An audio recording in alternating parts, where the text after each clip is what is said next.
Olá pessoal, essa é a nossa primeira aula de literatura e o tema da nossa discussão aqui vai levar em consideração as relações contextuais, intertextuais entre os gêneros, épocas e autores na literatura brasileira, bem como a questão das mídias, ou seja, como é que essas formas de manifestação se dão através dos tempos. Para nossa primeira, aqui para abrir a nossa discussão, eu parto de uma citação de um autor chamado Alceu Amoroso Lima, da sua obra Introdução à Literatura Brasileira, e que diz o seguinte: o espírito criador, embora a fonte imediata da literatura, não vive dissociado da sociedade, como a faculdade criadora no indivíduo nunca vive isolada das demais faculdades do espírito.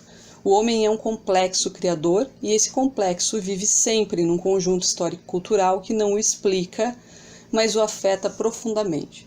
Então, acho que o Amoroso Lima ele toca em questões aqui fundamentais. Ele estabelece uma relação entre aquilo que ele chama de espírito criador, que é a força que movimenta o artista na sua expressão, e a outra relação é como esse espírito criador se relaciona com seu contexto sócio-histórico e é influenciado por ele e também, eu diria, avançando nesse raciocínio, como a gente vai ver logo em seguida, também é capaz de influenciar o meio no qual ele vive.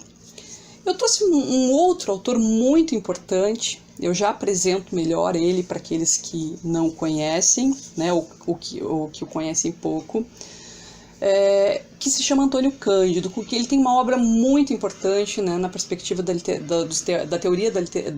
teoria sobre a literatura brasileira, um crítico literário, e essa obra se chama Literatura e Sociedade. Sobre essa relação entre o artista e o contexto socio-histórico no qual ele está inserido, o Cândido ele menciona que fatores socioculturais eles marcam 4 momentos da produção da obra. O primeiro momento seria o artista sob o impulso de uma necessidade interior, aquilo que o Amoroso Lima chamou de espírito criador. Então, o artista sob o impulso de uma necessidade interior orienta-o segundo os padrões de sua época. Ou seja, esse impulso criador ele está pautado pelos padrões de criação, pelas interferências, pelas influências, pelos seus pares, por aqueles sujeitos e obras que são lidos por ele, e também na perspectiva em que escolhe certos temas. Então a temática ela também está atrelada ao momento sócio-histórico e aos padrões de sua época.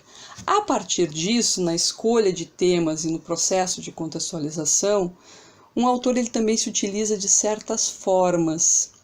E a partir do momento em que eu tenho o impulso criador, a escolha de temas e esses temas manifestados formalmente e estruturalmente numa obra objetiva e concreta, a síntese que é essa obra realizada, ela age sobre o meio. Então eu acredito que essa relação é que o Cândido traz para essa reflexão que o Amoroso Lima coloca naquela citação que eu mencionei para vocês. O artista cria e é influenciado pelo seu meio, mas ao mesmo tempo ele é influenciador. Ele também se coloca nesse meio como uma referência e uma influência. Uma outra questão que eu acho interessante, essa reflexão vai ser bastante importante para a gente pensar um pouquinho sobre os períodos literários e os momentos de transição entre um período e outro. Então, vamos rapidamente aqui a essa outra reflexão que o Antônio Cândido faz no Literatura e Sociedade. Ele diz o seguinte: a atuação dos fatores sociais varia conforme a arte considerada e a orientação geral a que as obras obedecem. Essas, de um ponto de vista sociológico, podem dividir-se em 2 grupos, dando lugar ao que chamaríamos de 2 tipos de arte: a arte da agregação e a arte da segregação. O que a gente entende por arte de agregação? É aquela que se inspira principalmente na experiência coletiva e visa meios comunicativos acessíveis. Procura, nesse sentido, incorporar-se a um sistema simbólico vigente, utilizando o que já está estabelecido como forma de expressão de determinada sociedade. Então eu posso pensar que a arte de agregação é aquela que o artista produz e que está condizente com aquilo que está proposto dentro do momento histórico, cultural e artístico no qual ele está inserido. Então ele se apropria desses elementos, claro que como artista que é, imprimindo as suas características pessoais, aquilo que é do seu talento, aquilo que o particulariza diante do coletivo, mas que está amplamente associado com aquilo que está sendo produzido no momento e com as características propostas dentro da dinâmica artístico-cultural. O contrário disso seria aquilo que o Cândido chama de arte da segregação, que é aquela que se preocupa em renovar o sistema simbólico vigente, criar novos recursos expressivos, e para isso dirige-se a um número ao menos inicialmente reduzido de receptores que se destacam enquanto tais da sociedade. Essa reflexão ela é interessante da gente pensar, quando a gente pensa em arte da segregação, acho que assim, um bom exemplo disso é um assunto que nós, um pouquinho mais para frente, ainda abordaremos aqui nas nossas aulas, é pensar, eu acho que um bom exemplo são as vanguardas europeias, né? o dadaísmo, o cubismo, né? O surrealismo, que são essas vanguardas que reelaboram a forma artística. Então, quando ele fala de arte da segregação, é esse padrão de rompimento, a criação de novos recursos. Não precisamos nem ir lá nas vanguardas. A gente pode pensar num autor, por exemplo, como Machado de Assis. O Machado de Assis ele tem, na sua obra, um primeiro momento da sua obra muito ainda influenciado pelos românticos, pelos traços românticos, e ele tem um segundo momento da sua obra onde ele já transita para características que rompem esses padrões do romance romântico, dos ideais românticos, da forma como o artista romântico olha para essa sociedade e reelabora isso dentro daquilo que nós chamamos de características realistas. Então, eu acredito que o Machado de Assis ele é esse artista que representa também esse momento, de transição. Ele traz essa renovação para a expressão literária e reelabora essas características nas quais as obras vinham sendo desenvolvidas. Esse é um assunto que também a gente, um pouquinho mais para frente, nas demais aulas, iremos aprofundar. Esse é Antônio Cândido, o autor de onde eu trouxe essas duas reflexões, tá? Elas pertencem a essa obra chamada Literatura e Sociedade.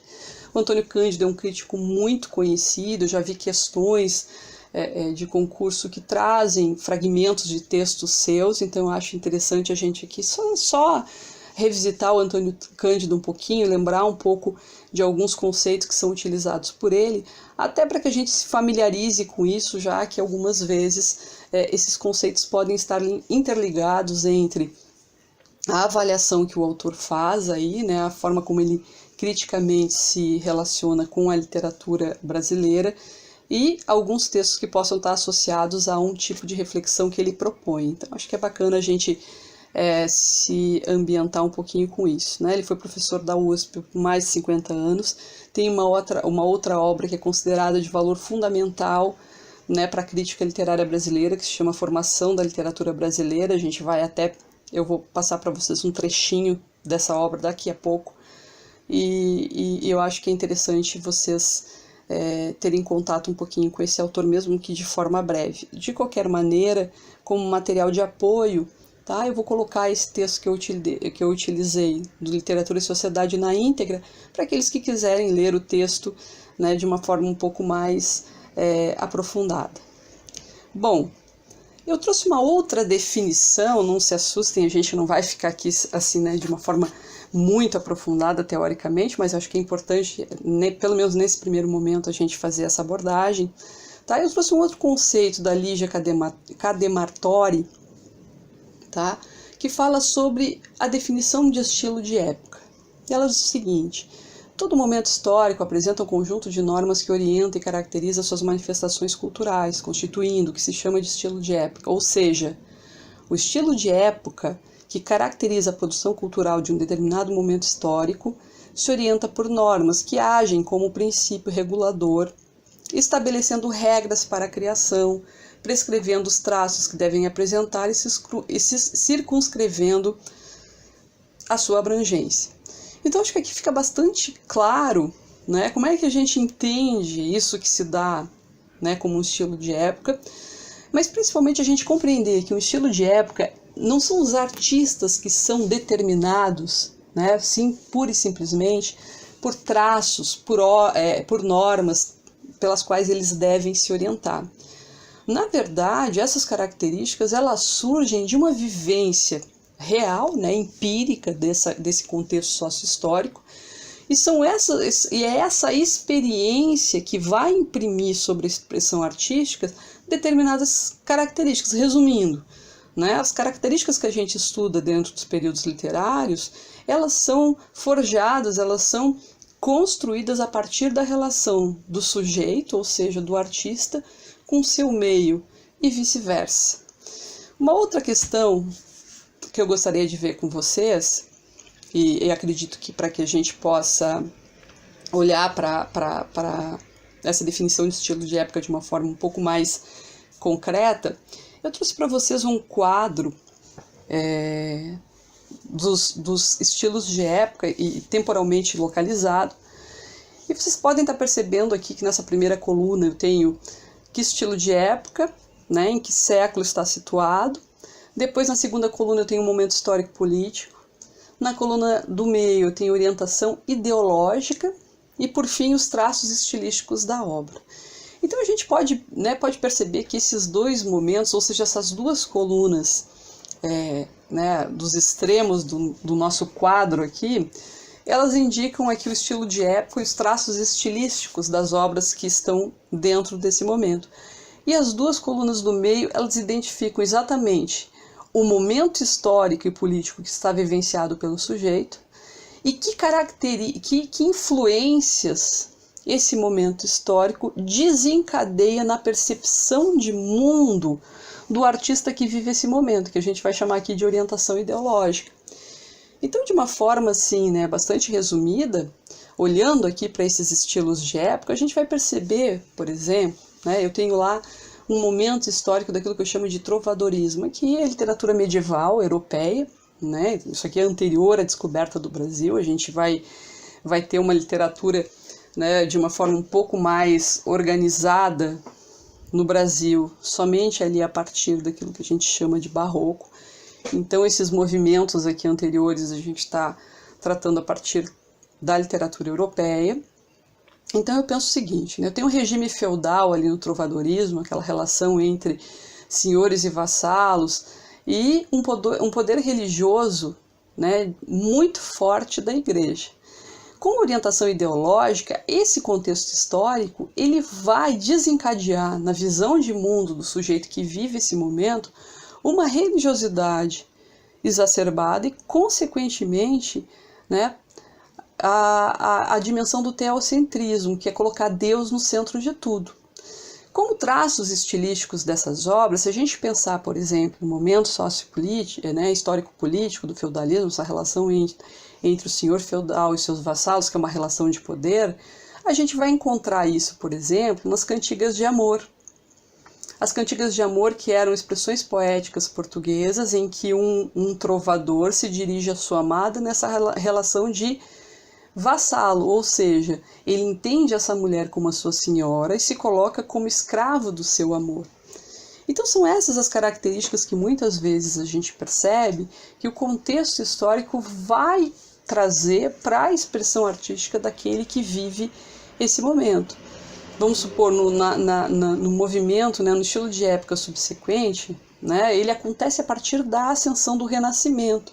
O Renascimento que traz também junto consigo a ascensão da classe burguesa e aquela cultura campesina vivenciada durante o regime feudal vai sendo lentamente substituída por uma cultura urbana, justamente porque os grandes centros urbanos vão se desenvolvendo, muitas pessoas oriundas, né, dessa cultura campesina vão adentrando esses centros urbanos e assim também a forma de pensar esse mundo sofre interferências. Então eu posso falar que esse momento que eu chamo de humanismo, eu posso compreender dentro das questões de orientação ideológica, como a transição dessa religiosidade para uma concepção mais naturalista e científica do mundo, e que começa durante o humanismo um interesse pelo homem e pelo conhecimento,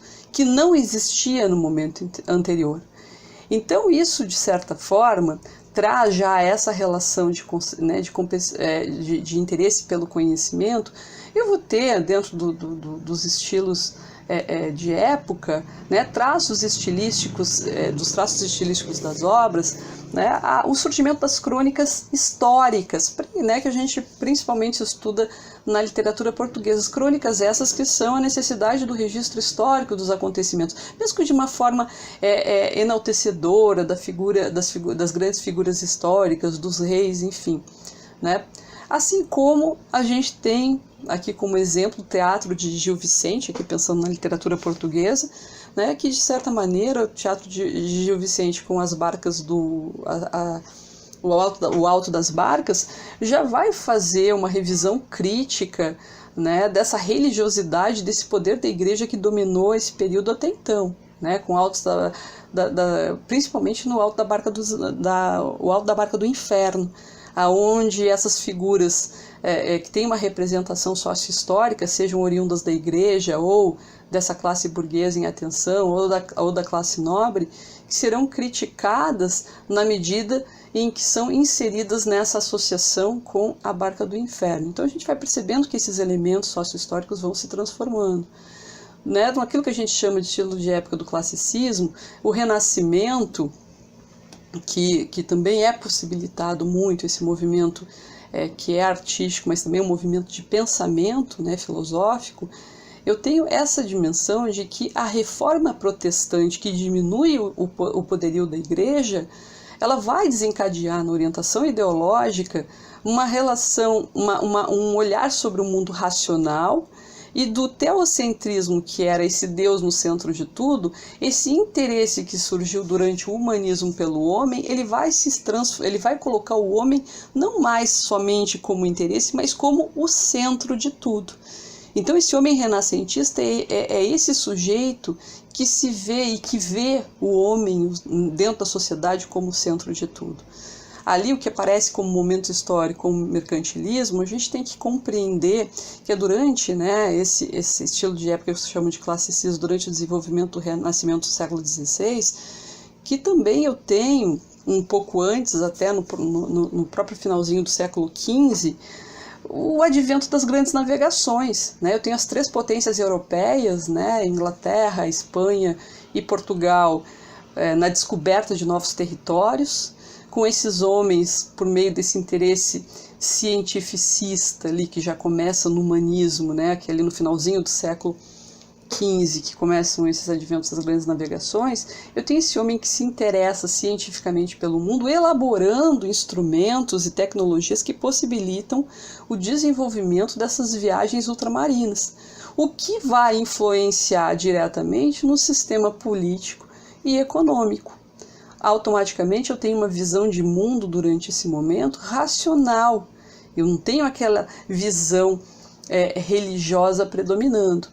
Essa outra marca artística é o resgate da cultura greco-romana, das obras artísticas dessa antiguidade clássica, que passam a ser o referencial artístico desse momento. Então eu posso ter a mitologia grega como tema e a perfeição formal que aparece ali nos traços estilísticos do classicismo como fatores, como normas de composição que passam então a serem norteadoras da expressão artística. No movimento subsequente, no plano histórico, eu tenho a contra-reforma da igreja buscando, né, aí durante os séculos do século XVI para o século XVII, buscando retomar o poder da igreja, perdida pela reforma protestante por outros elementos, mas que principalmente eu vejo uma igreja aí inconformada com a sua perda de poder, tentando buscar esse poder novamente. Então, todos esses elementos, né, que dizem respeito à contra-reforma, eles vão desencadear na orientação ideológica, ou seja, no pensamento desse sujeito, tensões. Que tensões são essas?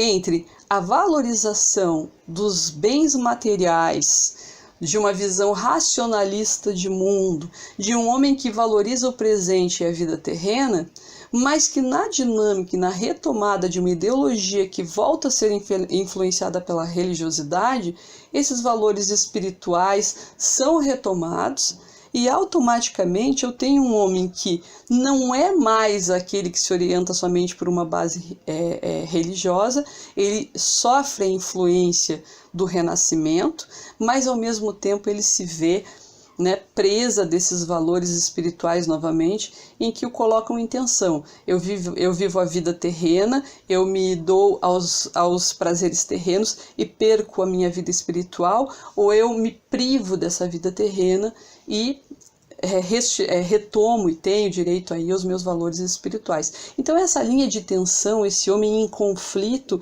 que é a característica desse homem barroco, desse artista barroco. Então, o que eu vou perceber como traços estilísticos daquilo que eu chamo de obra barroca? Contrastes, dualidade, a relação entre bem e mal, entre ceder ao prazer e conservar-se puro. Isso automaticamente vai desenvolver estruturalmente nas obras um rebuscamento e uma exuberância verbal que são representantes dessa visão de mundo. Assim como a utilização constante de antíteses é a representação desses conflitos, dessas ideias que não se organizam de forma pacífica. Então são essas questões, é claro, eu não vou poder fazer aqui um grande panorama desses momentos, aqui esses exemplos que eu trouxe para vocês são apenas para que a gente elabore aí de uma forma um pouco mais concreta essa relação entre o artista e o seu momento sócio-histórico, como esses momentos históricos são orientadores do pensamento, da forma como esse homem olha para o seu mundo, olha para si mesmo, esse artista se vê e se vê na sociedade, e também como é que essas experiências marcam as obras que são produzidas naquele período.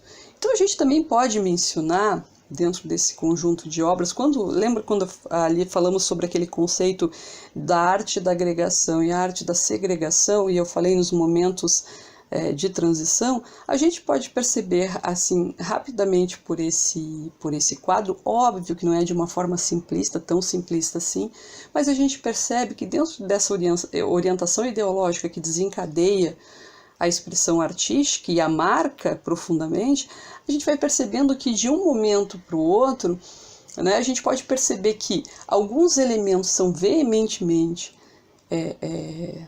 contrariados, então eu tenho uma religiosidade que se sobrepõe num determinado momento, no momento seguinte uma orientação racional de mundo que vai olhar para essa religiosidade de uma forma e desprezá-la. Eu tenho um outro momento em que essas duas forças combinam. Eu tenho, por exemplo, no neoclassicismo a retomada dos elementos do classicismo, então por isso chamado de neoclassicismo, ao mesmo tempo que o romantismo vai buscar uma valorização do individualismo e da subjetividade, mas de certa forma essa religiosidade também é retomada.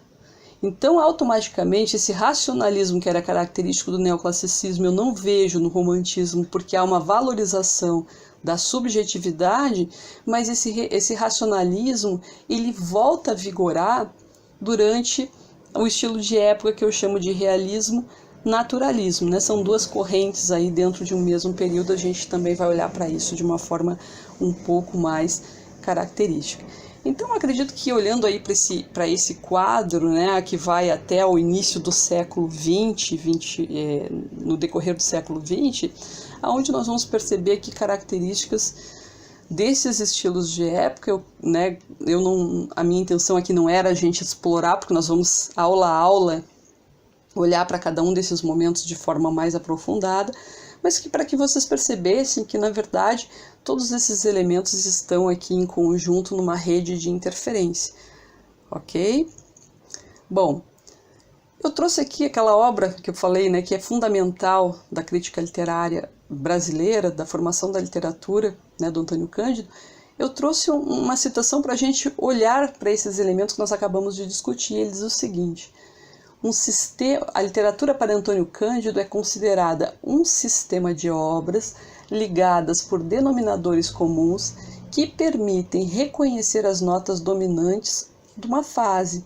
Esses dominadores são, além das características internas, língua, temas e imagens, certos elementos de natureza social e psíquica, embora literariamente organizados, que se manifestam historicamente e fazem da literatura aspecto orgânico da civilização. Então, acredito que fica aí, né, nessa citação do Cândido, ele traz exatamente essa dinâmica que a gente acabou de perceber nesse quadro. O quadro, claro, é um quadro resumido, né, de uma forma bastante resumida, mas acho que dá para a gente perceber, né, essa relação entre momentos, entre características, entre formas de pensar, entre um sujeito que é influenciado por esse meio, que também o influencia, que a gente vai falar dessas, que a gente então entende como essas relações contextuais, né, pautadas aí pelo artista na medida em que ele se organiza e se expressa artisticamente. Uma outra questão que eu gostaria de trazer para vocês é um conceito muito importante que o Antônio Cândido formula nessa obra Formação da Literatura Brasileira. Então ele fala que esses denominadores comuns que constituem o que ele chama de sistema literário são a existência de um conjunto de produtores literários mais ou menos conscientes de seu papel, um conjunto de receptores formando os diversos tipos de público, sem os quais a obra não vive, e um mecanismo transmissor, de modo geral uma linguagem traduzida em estilos que liga uns aos outros. O conjunto dos três elementos dá lugar a um tipo de comunicação interhumana à literatura. Então esse é o conceito, né, de que o Cândido é autor, que ele chama de sistema literário. Para ele, sistema literário é essa relação entre esses três pilares que movem a literatura: o autor, o público e a obra. Enquanto eu não tenho esses três elementos funcionando, eu não possuo um sistema literário sedimentado. Então eu tenho alguém que produz, alguém que recebe, mas eu preciso desse mecanismo transmissor, que no caso é a obra. Eu fiz questão de trazer esse conceito de sistema literário para vocês, justamente porque ele é um conceito de extrema importância nos estudos da literatura. Um outro ponto que eu gostaria de abordar com vocês seria as relações intertextuais. Porque para além, aqui a gente falou sobre contexto histórico, a gente falou sobre momento histórico, estilos de época, só que dentro dessas relações também existem as relações intertextuais. Nós vimos ali no quadro que entre um estilo de época e outro, existe essa relação de reafirmação e de contestação. Os artistas que imediatamente sucedem um estilo, existe essa necessidade de contestação desse estilo, o desejo do novo. Para se criar o novo, eu preciso renegar o antigo. Né? Mesmo que lá na frente, né, historicamente para frente, eu vá retomar elementos de períodos que me antecedem, porque sou influenciado por eles. Então essas relações intertextuais entre as obras literárias, elas podem ser feitas de uma forma mais explícita ou mais implícita. Eu trouxe aqui para a gente pensar um pouquinho sobre isso, essas relações intertextuais, ou seja, esse diálogo, né, que é feito entre obras e autores. Eu trouxe aqui a Canção do Exílio, do Gonçalves Dias, que é um poeta romântico, né, um texto bastante conhecido, a Canção do Exílio, né, muito característico desse período, né, de enaltecimento da terra, né, de enaltecimento dessa natureza que identifica esse solo brasileiro, essa nova terra que necessita da construção de uma identidade, no qual os românticos foram extremamente promissores. E eu tenho esse poema que diz o seguinte: minha terra tem palmeiras, onde canta o sabiá, as aves que aqui gorjeiam, não gorjeiam como lá. Nosso céu tem mais estrelas, nossas várzeas têm mais flores, nossos bosques têm mais vida, nossa vida mais amores. Eu não vou ler o texto inteiro, mas vocês vão perceber imediatamente. Eu trago aqui, né, um poema do autor Oswald de Andrade, um autor modernista que já está ali no início do século XX, certo? E que dialoga diretamente com esse poema romântico do Gonçalves Dias, e que ele chama de Canto de Regresso à Pátria. Minha terra tem palmares, onde gorjeia o mar, os passarinhos daqui não cantam como os de lá. Minha terra tem mais rosas e quase que mais amores, minha terra tem mais ouro, minha terra tem mais terra. Então esse poema do Oswald de Andrade, né, ele resgata essa relação com o poema romântico, ou seja, ele deixa bastante clara o quanto, né, essa obra e esse autor tem uma interferência, uma relação com a sua produção enquanto herança cultural, enquanto herança artística, mas que a forma como ele se relaciona com esse mesmo tema é diferente, né? Ele é renovada, está dentro de uma outra dinâmica, já que o Oswald de Andrade traz para esse poema também esse sentimento, né, de saudade, mas que ele vai, né, encaminhar mais ali no final do poema, não tanto para essa questão tão coletiva da nação, mas voltado aí, né, para a cidade de São Paulo. Mas o sentimento de saudade, a sensação de necessidade de voltar para o seu lugar de origem também está aí.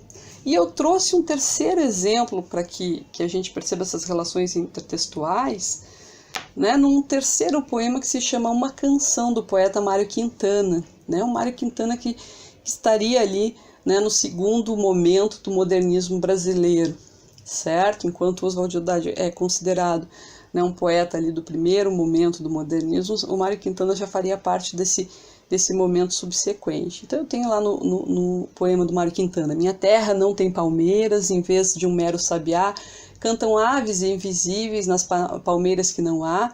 Minha terra tem relógios, cada qual com a sua hora, nos mais diversos instantes. Mas onde o instante de agora? Mas onde a palavra onde, terra ingrata, ingrato filho, sob os céus da minha terra eu canto a canção do exílio. E aqui eu já tenho uma abordagem completamente diferente. Eu já tenho essa sensação, né, desse exilado em terra própria, né? Ele não precisa estar longe para sentir essa sensação de exílio, né? Esse exílio dentro da própria terra natal.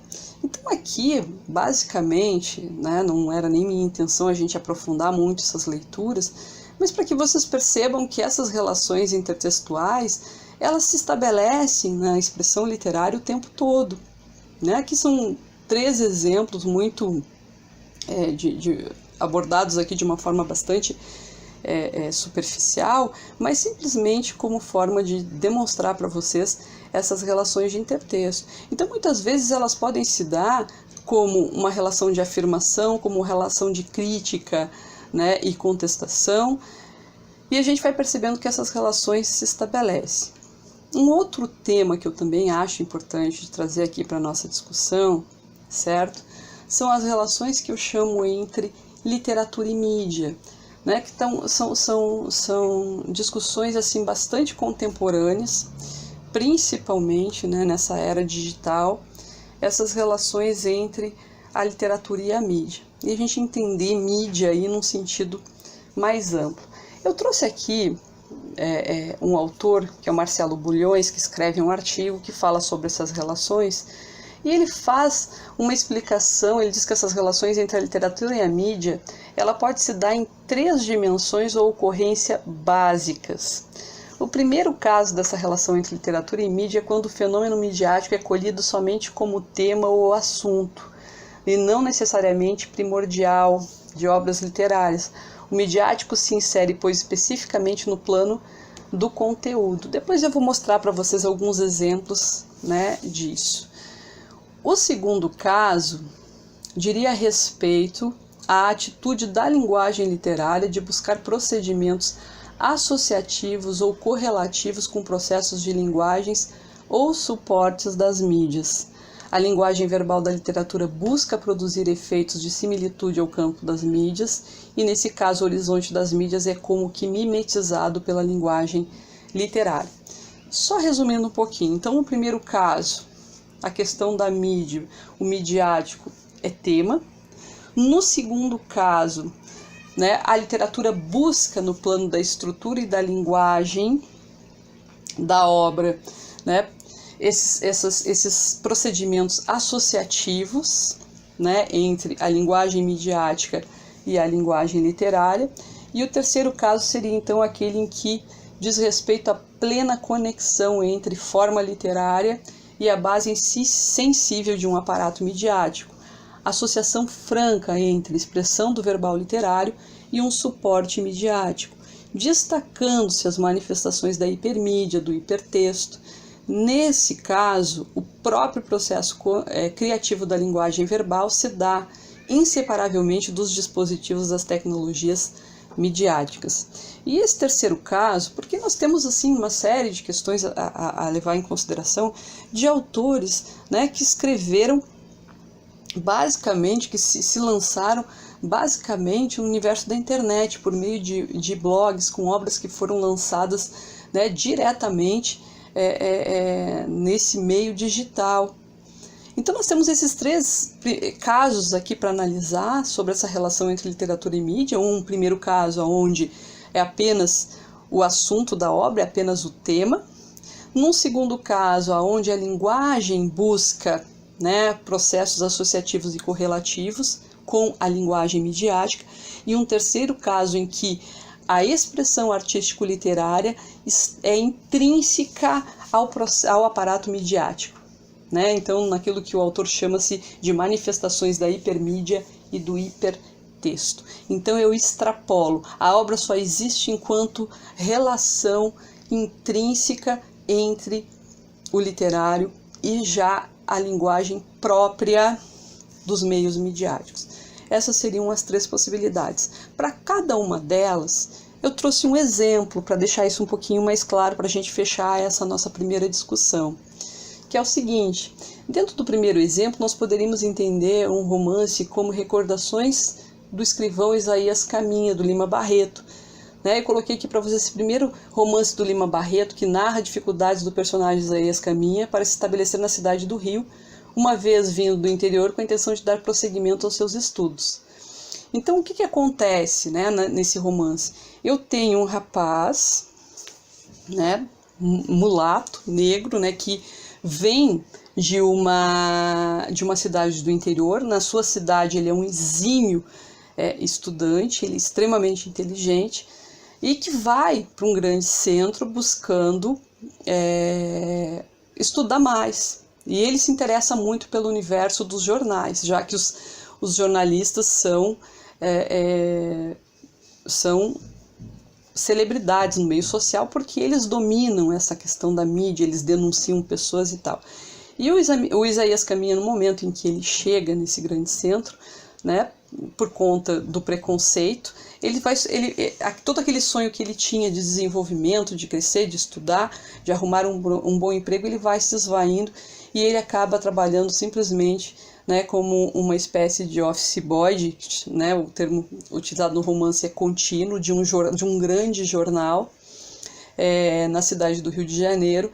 E ali ele fica ciente, né, de tudo aquilo que acontece dentro daquele universo. Então, o que diz respeito aos jornais que são sensacionalistas, as notícias que são dadas de acordo com os interesses do editor-chefe, os jornalistas medíocres, né, no dia a dia, que ele percebe que são medíocres, que não são inteligentes e que são extremamente maldosos naquilo que noticiam, esses são alçados ao papel de celebridades no meio social.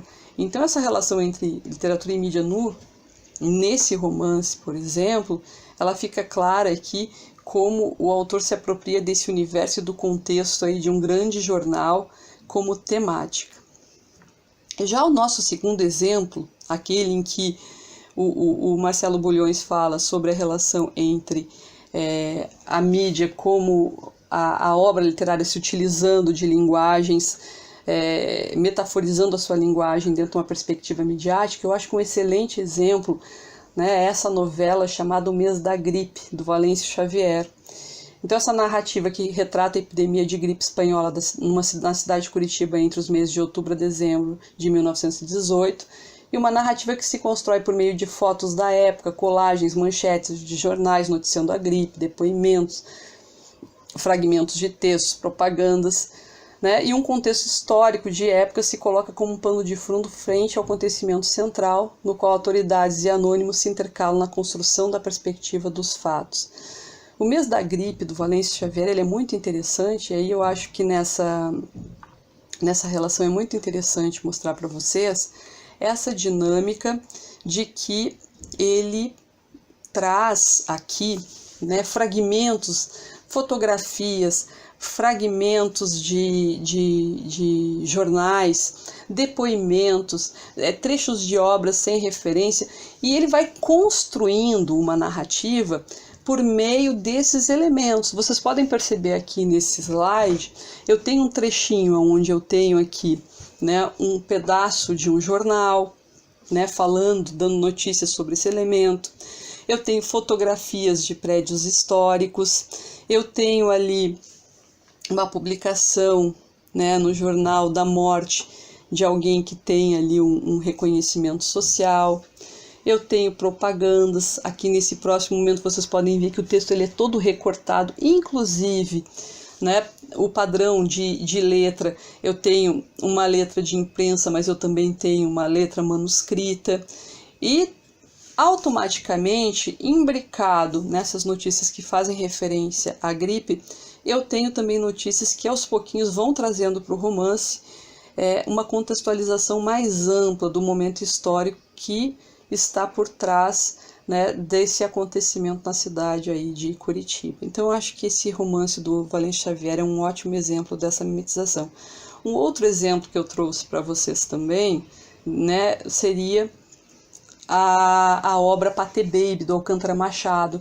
É uma obra de crônicas. Olha que interessante como Patê Baby, né, para quem não sabe, era uma câmera portátil, certo? Então, assim, foi uma câmera que a tecnologia, ali no início do século XX, conseguiu fazer com que fosse uma câmera que as pessoas podiam carregar com elas, né? Então, a Patê Baby justamente seria isso. E o Alcântara Machado traz para a linguagem das suas crônicas, né, esse registro de como se fossem pequenos quadros capturados das suas vivências. Então, eu tenho esse texto que se chama Visita. Farnel nas costas, pedalando, pedalando, ciclistas, homens, mulheres e crianças ao lado dos automóveis correm sobre a estrada. Os olhos refletem as árvores, o cheiro da terra dilata as narinas, os corpos se cansam para a carícia da grama. Aos domingos, Paris faz uma visita à natureza. Então a gente pode perceber como essa linguagem, assim como se fossem esses breves retratos que ele vai colocando em movimento na sua narrativa, né? Essa linguagem quadro a quadro, acho que é essa a questão. Então esse seria um exemplo desse segundo, em que a literatura se apropria, né? Metaforiza a sua linguagem dentro de um processo de outra mídia que não, né, a sua própria característica. E por fim, a obra o terceiro exemplo seria uma obra chamada Oratório, do André Valias, pensada como literatura digital e que pressupõe a reelaboração de linguagens e códigos diversos a partir do computador ligado em rede. Eu deixei aqui o link para vocês podem, se vocês tiverem curiosidade, ver como é que isso acontece, tá? Eu trouxe um link para vocês aqui, de onde eu posso associar, de onde eu posso encontrar essa obra, mas eu já adianto que ela é uma obra pensada para o meio midiático. Ela não existe em papel, ela não foi uma obra que foi tirada do papel e colocada na mídia, ela já foi pensada para esse meio midiático.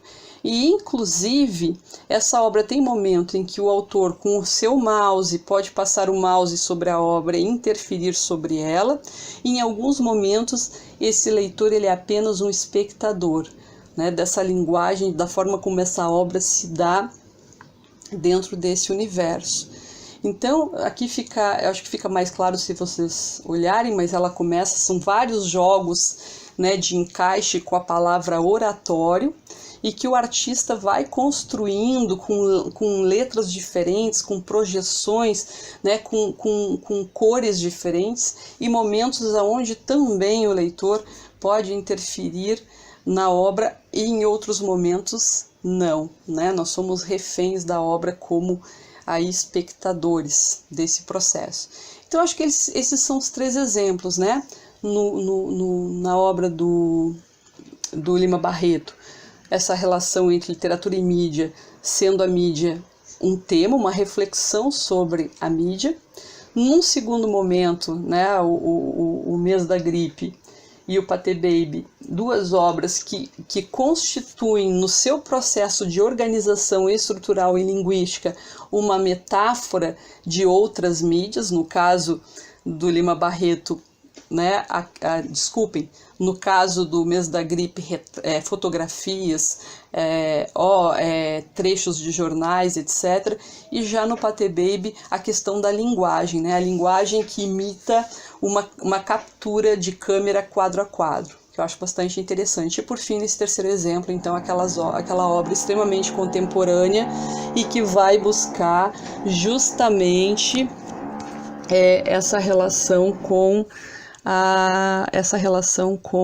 a mídia como contexto, né? Não existe a obra literária fora da mídia.